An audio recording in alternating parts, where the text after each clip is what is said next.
guys, welcome back to our YouTube channel. இன்றைக்கி என்ன recipe அப்படின்னு சொல்லி பார்த்தீங்கன்னா கொடமிளகா முள்ளங்கி சட்னி தாங்க. ஃபர்ஸ்ட் வந்து முள்ளங்கி கட் பண்ணிக்கிட்டோம், அடுத்தது வந்து கொடமிளகா கட் பண்ணிக்கலாம்.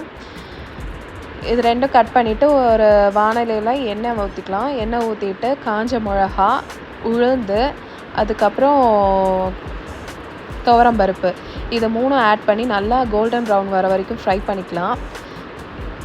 இந்த சட்னி செம்ம டேஸ்ட்டாக இருக்குங்க. இட்லி, தோசை, ஈவன் ரச சாதத்துக்கு கூட செம்ம டேஸ்ட்டாக இருக்கும். இந்த மாதிரி கோல்டன் ப்ரௌன் ஆனாலும் தனியாக எடுத்து வச்சுட்டு அதே எண்ணெயில் இப்போ வந்துட்டு நம்ம கட் பண்ணி வச்சுருக்கோம் இல்லையா, கொடமிளகாவும் முள்ளங்கியும், இது ரெண்டையும் சேர்த்து நல்லா ஃப்ரை பண்ணிக்கலாம். உடம்புக்கும் நல்லதுங்க. கொடமிளகா முள்ளங்கி தனியாக கொடுத்தா யாருமே சாப்பிட மாட்டாங்க. இதோட கொடுத்து பாருங்களேன், செம்ம டேஸ்ட்டாக இருக்கும். இப்போ வந்து ஒரு சின்ன நெல்லிக்காய் சைஸ் புளி அதையும் போட்டுக்கலாம்.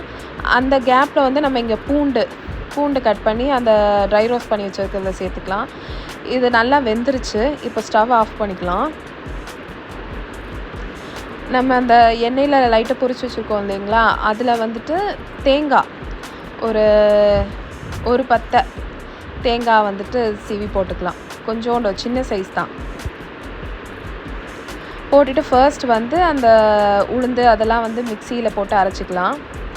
நல்லா ட்ரையாக, தண்ணி எதுவுமே ஊற்றாமல் இந்த மாதிரி கொரப்பாக அரைச்சிட்டு, இப்போ நம்ம வதக்கி வச்சுருக்கிற இந்த கொடமிளகா முள்ளங்கி இதை சேர்த்து புளியோடு சேர்த்து மிக்ஸ் பண்ணி நம்ம நல்லா கிரைண்ட் பண்ணிக்கலாம்.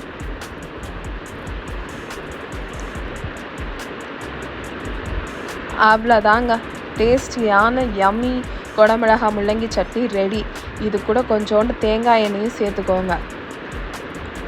செம்ம இட்லி தோசைக்கெலாம் செம்ம காம்பினேஷனுங்க. ட்ரை பண்ணிவிட்டு எப்படி இருந்ததுன்னு கமெண்ட் பண்ணுங்கள். எங்கள் வீடியோ உங்களுக்கு பிடிச்சிருந்தா லைக் பண்ணுங்கள், கமெண்ட் பண்ணுங்கள், ஷேர் பண்ணுங்கள், மறக்காமல் சப்ஸ்கிரைப் பண்ணிக்கோங்க. பாய், நெக்ஸ்ட் வீடியோவில் பார்க்கலாம்.